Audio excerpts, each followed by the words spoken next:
Nous pouvons vivre dans le milieu le plus sombre et demeurer cependant la lumière du soleil de justice.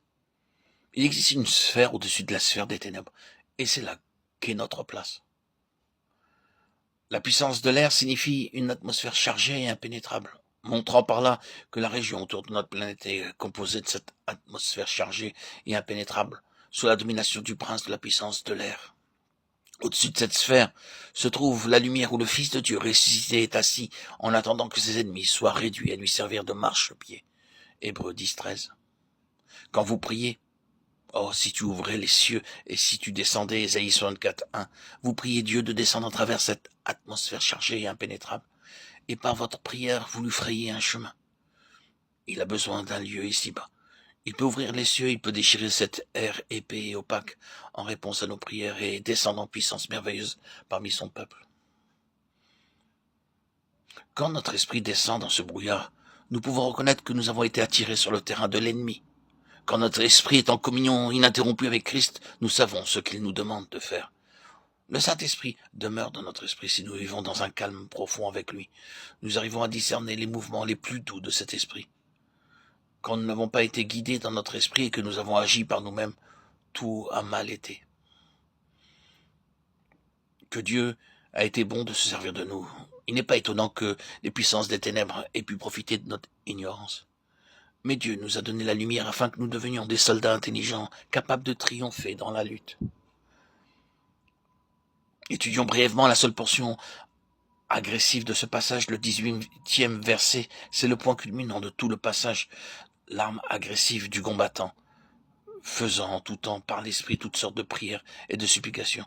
Paul ne dit pas à genoux ou à haute voix, il ne dit pas seul, mais il dit par l'esprit, en tout temps, c'est-à-dire des prières incessantes dans votre esprit. Si vous priez continuellement dans votre esprit, vous tiendrez l'ennemi en échec. Si vous ne priez pas, vous le laissez entrer. Dans cette guerre, il faut toujours maintenir la victoire par la prière.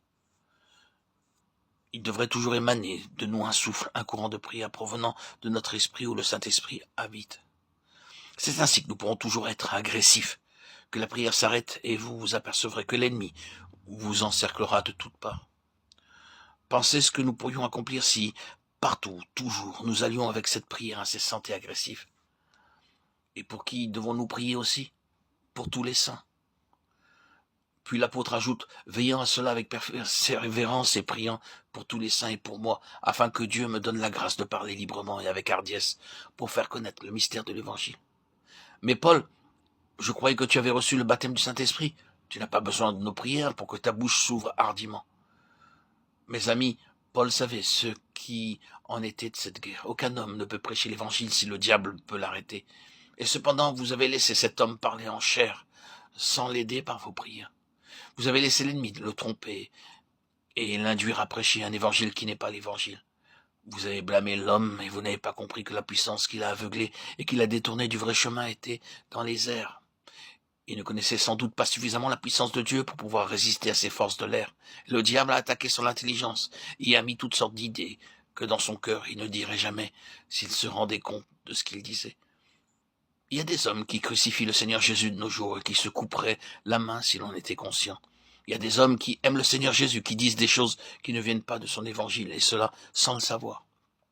Et pour moi, dit Paul, afin que Dieu me fasse la grâce de parler librement. Enfant de Dieu, si vous voyez un homme prêchant le véritable évangile aujourd'hui, vous voyez un homme que le diable attaquera puissamment. Il emploiera toutes les ruses possibles pour l'attirer hors de la vérité. Priez pour les messagers de Dieu, priez pour ces hommes prêchant en chair, priez pour qu'ils puissent vivre dans la lumière du calvaire. Priez, enfants de Dieu, priez, mais priez cette prière de victoire, cette prière de puissance, cette prière qui reçoit ce qu'elle demande. Priez cette prière qui lie le diable et qui peut délivrer les âmes. Que Dieu nous guide et que dorénavant nous soyons fortifiés dans le Seigneur. Et que par sa force toute puissante, nous résistions pour tenir ferme dans le mauvais jour contre les puissances des ténèbres qui contestent chaque pas en avant de l'Église, afin que le corps de Christ arrive à cette position de victoire dans son Seigneur glorifié.